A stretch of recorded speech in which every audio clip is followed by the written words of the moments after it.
All right, let's dive in. So I'm just going to walk through some lessons learned from early DAO experiments and propose a couple of ideas that I've been jamming on with different people in the space. And I'm super grateful for all the people here who have contributed to this talk and the conversations that we've had over the last number of months. So the first DAO that we know of was the Assyrian army of Mesopotamia in approximately 2500 BC. I'm just shitting with you. I'm here to talk about real things, so we'll save the hyperbole for another day. So let's just frame DAOs and what we're talking about here, because we're here to talk about actual practical solutions. So DAOs, often in our space, are useful for capital formation. That's both human and financial capital, and deployment around those specific ideas. They allow for decentralized coordination, but we're going to get into that because that's a really important topic that we really haven't solved well up to date.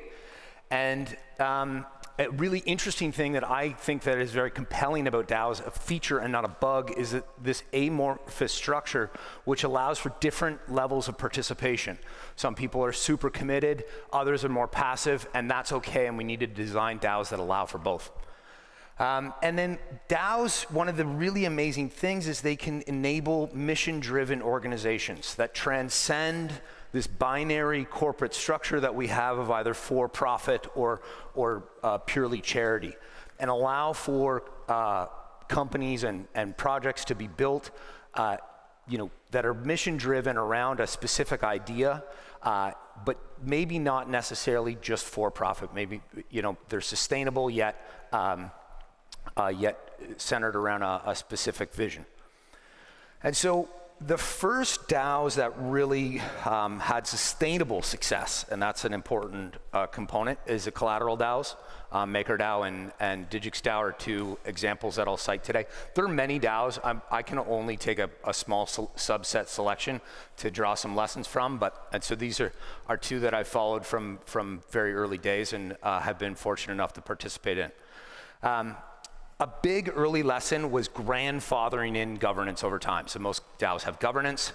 However, governance is really hard. We don't have all the solutions.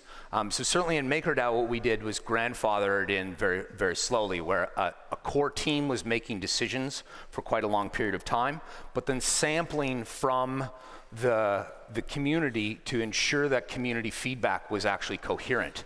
And in doing that, they fostered a culture of participation, which led to coherent decisions that we're seeing now. And that's important. That takes commitment from the core team, and that takes time to develop.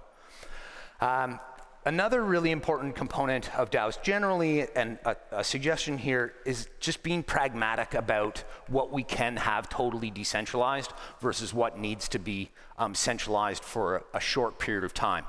So in the case of MakerDAO, there was a lot of concern around the Oracle not being fully decentralized at the point of launch. Some of us stumped for just launch it, get it out there. We'll fix the Oracle over time, and I think that was clearly the right decision as MakerDAO launched at the end of 2017 and went through an amazing sort of training ground through 2018. So it's better to ship and iterate and evolve than wait for the perfect, fully decentralized solution. My friend Joey Krug is often quoted saying, the difference between a fully decentralized solution and an almost fully decentralized solution is actually a lot of engineering. And I would prefer that we be experimenting more and so not being too philosophical about some of these issues of decentralization.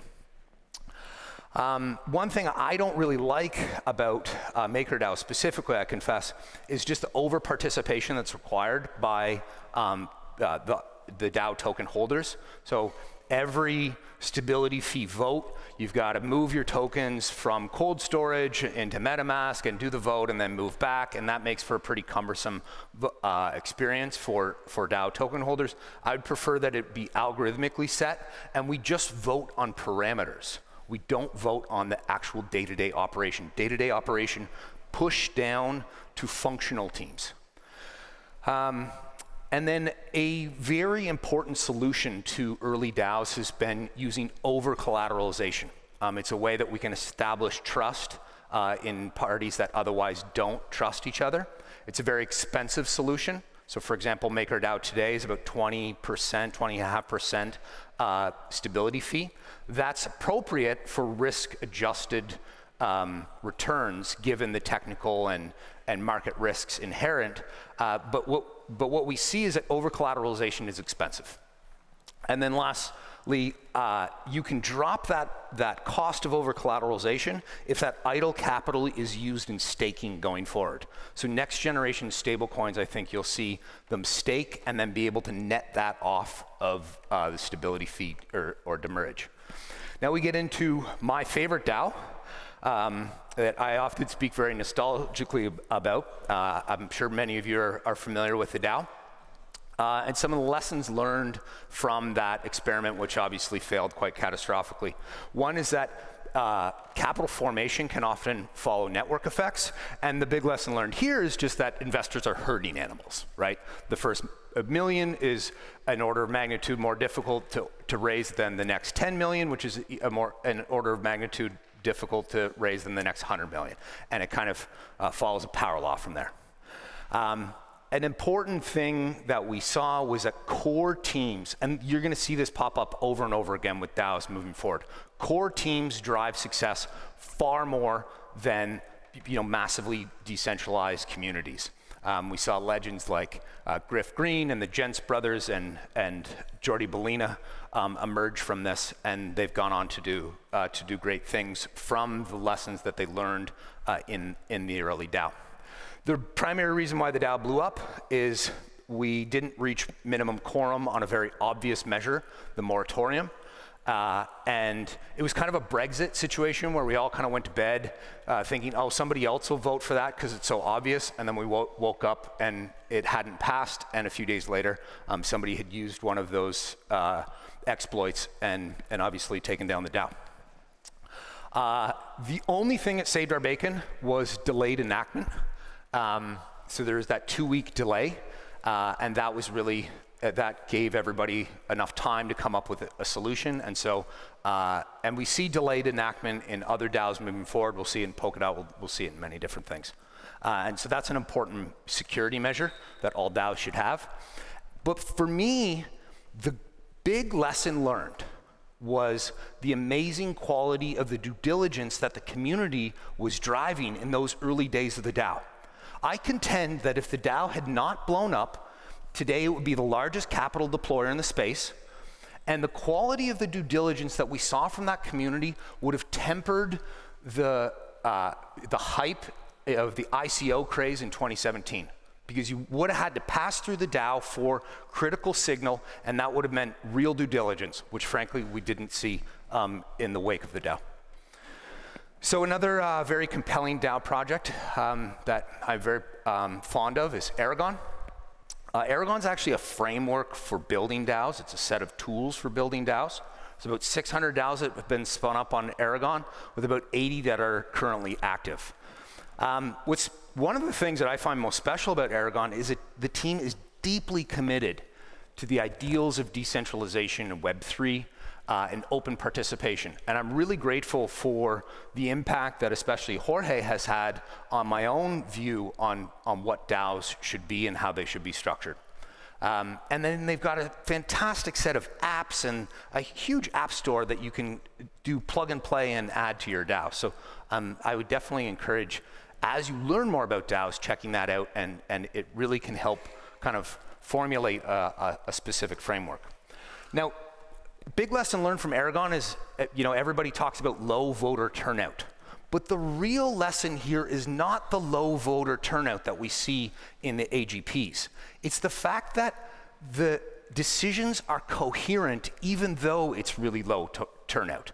They're making, dare I say it, intelligent decisions as a community, even though it's just a small subset of the community. And so a lot of the rest of that community just acts as a security function, which I think is fine.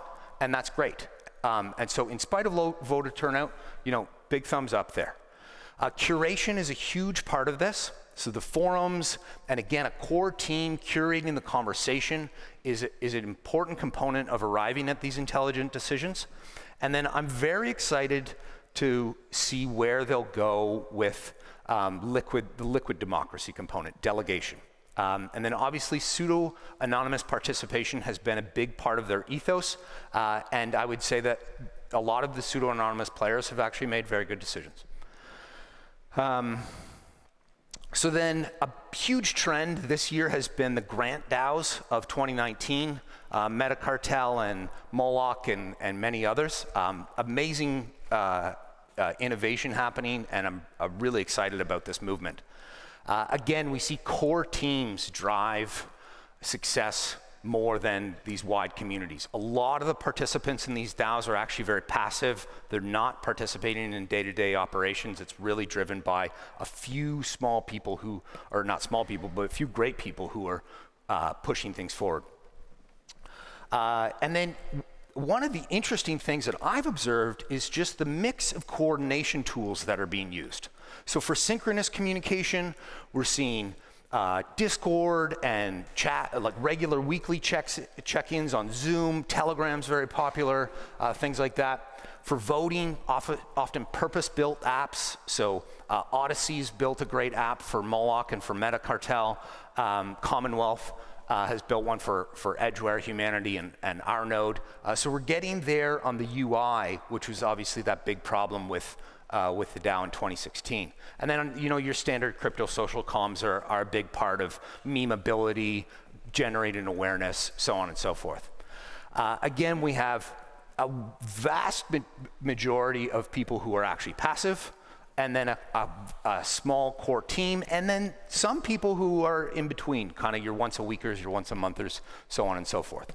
A prediction that I'll make here is that these DAOs, which today are mostly making charitable contributions, will need to evolve into a sustainable model in order to survive. That can come through the block reward of their underlying layer 1, or it can come through some other sustainable model, and I'm happy to have lots of conversations about how this will evolve in the coming weeks. So let's dive into kind of the fun part here. And peer into the future and see where we're going with DAOs. So essentially DAOs are an attempt at disrupting sort of startup culture and startup economics. I, for one, have been very dismayed and surprised that the standard sort of Silicon Valley economics, where if you were kind of around in the inception moment of a startup, you get far more than people who come weeks or even months later and add actually most of the value, has permeated into our space. And I would like to see models that begin to change that, where someone can show up after inception and have confidence that if they deliver great value, they can participate in that value. This is the sci-fi futuristic organizational structures that we all came here for. And so it's time to really push this forward. So in order to do that, there is a keystone that we have to fix, and that is reputation-weighted peer review. In a decentralized pseudo-anonymous community, we have to have a way that we can evaluate one another and dole out rewards commensurate with real value add, so that somebody who is really talented can come into our DAO or our community and feel like, hey, if I deliver here, I can also share in the upside. And you don't lose faith because you weren't there in the founding moment. You weren't a founder, so to speak. And so being able to customize that for each DAO and each team is very, very important, because every team will have different metrics that they value, different things that they care about. So enter SourceCred. I joke around with Juan and Colin and the guys at Protocol Labs quite a bit that I think SourceCred could actually be the most compelling protocol that comes out of Protocol Labs. It's certainly a project that I'm extremely excited about, maybe the project I spend most of my time thinking about these days, and it's an amazing effort by Dandelion and his team. So SourceCred uses Google PageRank on GitHub and Discourse, but eventually other things like Discord and hopefully Asana and Twitter and many other tools, and takes an objective measure of the contribution that is being made, but then combines that with important subjective measure of weighting votes from different team members. So for example, within Protocol Labs, Juan obviously has a huge vote, right? He was the founder, he's the technical leader, the emotional and spiritual leader of that team. So when he votes for somebody and gives cred to somebody within his team, that matters a lot more than somebody else who's just arrived. It's kind of like the real creation of Ray Dalio's believability factor for rewarding teams, and that's incredibly powerful. Again, they've got customizable weights, and then you can pay in. They're not trying to force a currency down your throat, because if I'm working for Project X, I want to be paid in X coin, right? I want to be remunerated in the thing that I'm working on, and that should be all customizable, it's pretty interesting. And then it allows a number of different visualization tools to map out core team members, and you can see, like when I talk about how core teams drive DAOs more than communities, you can see that with SourceCred. You can see how certain individuals and small teams, small two-pizza teams are the only thing that have ever changed the world, right? And this is the case, and now we have the data to back it up. So something that I'm really excited about here is just the number of different tools that we can apply.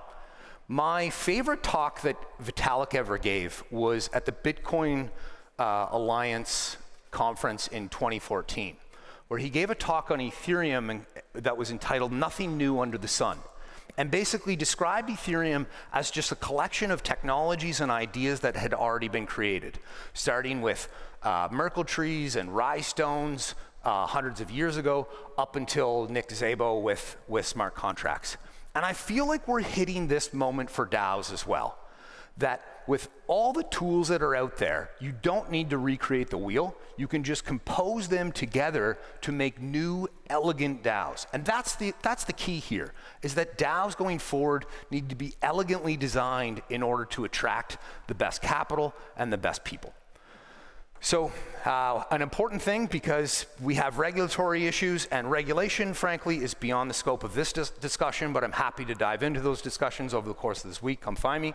But decentralized launch using a decentralized court like Claros or Aragon court is actually a really compelling option that some of us have been exploring lately.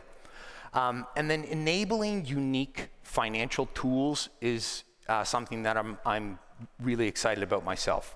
So you could use bonded decentralized proxies to hold custody or post collateral for, say, oracles as an expensive but workable solution for some of these decentralized information components. I'm also really excited about the idea of stabler coins. So you could use like a Melonport fund to have a coin that is actually a balanced portfolio of tokens like Ether and Bitcoin and DOTs and other things, so that if somebody receives that as investment or a grant or whatever, they can hold that, be long the space, but not imprudent and overexposed to a single asset. So being able to kind of use these different tools and make for more workable solutions that remain on chain, I think is really compelling. Collateral, again, is a huge thing that for now, while we're kind of still working out certain solutions, I think is something that can be used quite generously, no pun intended. And so over-collateralization allows for trust to be established. It can be used for custody, capital management, oracles, a range of different things. It's very capital inefficient and thus a very expensive option. However, if we can add non-transferable reputation to the equation, you can go from over-collateralization to under-collateralization for high reputation nodes. And that allows you to be much more capital efficient. So again, reputation becomes this keystone that allows us to do much more with DAOs. And then just some final thoughts and waxing on a few predictions out there. Cross-chain functionality will enable many novel formations of capital, again, both financial and human. I think we'll see a bunch of mid-tier chains consolidate and maybe consolidate around a DAO that issues grants or makes capital deployments in order to compete with top-tier chains. And that'll be a fun thing to watch unfold. Expect more growing pains, expect more DAO blowups and things like that, and that's fine. And we need to look at this as experimental. If you're participating in it with your capital or with your time, you need to understand that it's experimental and this may blow up. And that's okay, that's part of the evolution of our space. But the direction that we're going in is noble and right. Again, working for a DAO is kind of the most sci-fi thing that I can imagine. And it's really the only thing that I can imagine worth spending time and capital on in this moment, because it's sort of the coolest thing in the space. We came here to disrupt startup culture and venture capital. And this is a path towards that. We have all of the tools, and we obviously have the excitement to do that. So let's move forward. I'll be here all week. We will do some jams, including one on a different DAO concepts with sustainability here in this room on Wednesday over the course of lunch. And reach out, get involved with a DAO, start to experiment. This is a path forward for our space, and I'm incredibly excited to be on this path with all of you, and incredibly grateful for all the contributions that the wonderful people in this room have made to DAOs up to now and going forward. Thank you.